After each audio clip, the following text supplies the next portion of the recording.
Hey everybody, this is Eric Worre and welcome to NetworkMarketingPro.com. I'm here with my friend Cheryl Cortese. Cheryl and I worked together, 27. Well, the last time we saw each other was 1992. Okay, Yes. It's been a while. It's been a while. But she has been a pioneer in this profession. She's done an amazing job. And I asked her today how much she's earned over the course of her career. She didn't know the number. I told her to do the math because I invited her to come speak at this year's GoPro Recruiting Mastery event today. We need some more powerful women, and she's definitely qualifies as a powerful woman. But approximately how much have you earned in your career over the last 27 years? Well, nearly as many millions as years. So almost in the mid 20 millions? In the mid, somewhere in that. 20, 25-ish? Yes. I knew it was over 20 million, but it's somewhere Between 20 and 30? I would say that. All right, between 20 and 30 million. So almost averaging $1 million a year for the last 27 years. That's created a good lifestyle, right? I'm learning to live with it. Yeah. And you did this on your own. I mean, everybody's a team effort, but what I mean by that, as a single mom, you created this business. How did you figure out a way to do that, starting off when you were, 27 years ago, when you found the opportunity that you're still with today? How did you make that happen? Well, I think, first of all, it was a desperate time. Financially, I was terrified. And my background was one that was education. I was a teacher. I could make a decent living, but not enough really to put two children through college. And I came across a young man by the name of Jeff Roberti. Right. And he had really good skills, even though I didn't really believe him at first, or that I could create income with this. But I thought, it could be a good part-time business. And so I thought, well, it'll be good part-time income. And that I would do it while I was teaching and hopefully, accumulate enough to really make life a little easier and to step out of that fear. Right. Because there was a lot of fear. And I fell in love. I fell in love with the products. I fell in love with the company. I fell in love with the whole idea of people helping people. And I decided school was out and it would be my lifetime career. When did you go full-time? It was pretty probably quick. A year into it, not quite a year into it. Right. And how did I'm curious how you managed, how many children at the time?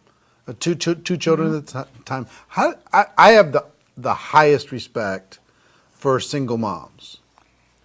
And managing a business, especially a big business that it turned into for you as a single mom, what advice do you have for other single moms out there, single dads out there that are trying to figure out how to manage their house and manage their network marketing business and figure their life out? Well, I can't say it wasn't chaotic. There was a little chaos to it. But it was just really, a focus of, I used to make a treasure list at night of who I was going to see, who I was going to talk to, where I was going to go to find that treasure, you might say, of the customer and the new team member or the distributor. And I just wove it into my day, everywhere I went. And I really was at a point where the fear was so great as far as, the need for income, that I didn't care what people thought. Isn't that funny? When you get to desperation, sometimes desperation's better than inspiration to get you to move. It motivated to get you to take action. It motivated me. I could handle the rejection more than I could the fear of not being able to take care of the needs that we had. So. Right. Well, I think that what I've watched people do that have very busy lives or single parent, or sometimes they have challenges health-wise with their kids, which requires extra effort and those types of things. That they build this business in 15-minute chunks. They'll handle all their life, and then they'll make calls for 15 minutes, and then they'll go make dinner, and then they'll make calls for a couple blocks of 15 minutes, or they'll follow up, or they'll do a little presentation, or they'll train somebody, or they'll do something. But it's 15 minutes at a time, here, like you said, kind of a patchwork. You blended in, but there were chunks of time, especially in the very beginning. Yep. I was in between semesters when Jeff came across me, and Right. so we had that really focused time. There was about 5 weeks where it was what we call just all-out massive action, and so it was whoever we could talk to, and we talked to a lot of people in those first few weeks, and really my core team came together at that point. And after that it was just a matter of keeping up with people, Right. keeping up with people, Making it all happen. making it all happen. You make over $1 million a year now. Well, it's feeling that way. It is $1 million a year. It's real money. It is real money. And what advice do you have for people? I mean, you're going to be coming to speak. What? I know I just invited you today. You did.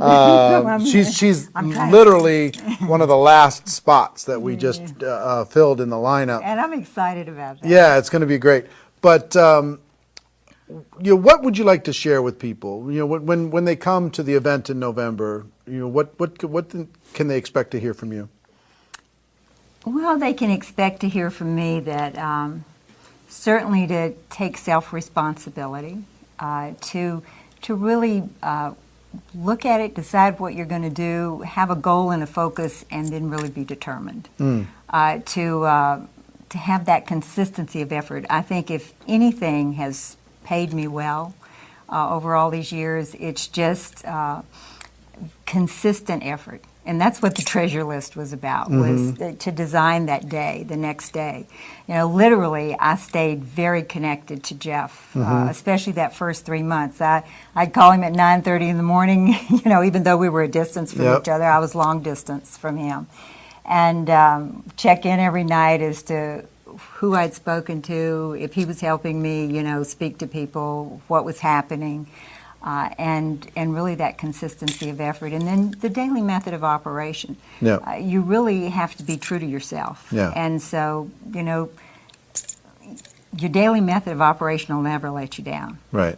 Only you can let your daily method of operation down. Right. So if you're consistent with your effort, it always pays off. And the other thing that I think is really important to understand is that it's numbers. It's just, I look at people as if they're a long line right out into infinity. And you interested? No, move out of the way. You interested? No, move out of the way. But it's really putting your emotions and your effort into that person who responds, who is interested in your product and your business, and getting that core team together.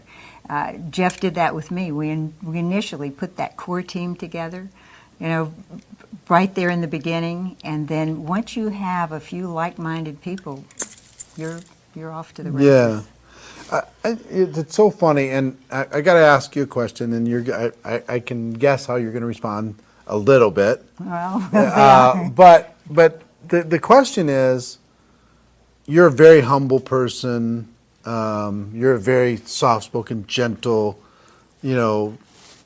woman, right? But I got to ask you, there's been other humble, nice, gentle woman in your business that didn't make $25 million. What makes you different? If you had to really look at it, what's the difference? I understand, before. But what's the difference between you, if you really had to try and analyze it, between you and somebody who didn't have that big, amazing, incredible financial experience? Because there has to be some differences, right?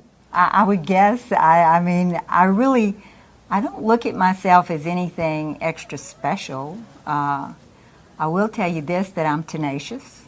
I'm personally well-disciplined. I have a good, strong work ethic. I don't mind working hard for something as long as I know what to do, okay, and that I get a return for it. And I'm going to give my all to somebody who's interested, but I don't care if they're not. That's a great. Say that again. I'll give my all to somebody who's interested, but I don't care if they're not interested. And it doesn't mean that I don't care about the person. It just means that emotionally I'm not going to be invested there. Right.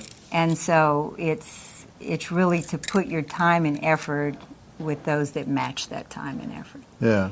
And so I'm going to wish people well if this is not the road they want to take, but I'm going to give them everything 100% if it is. I love it.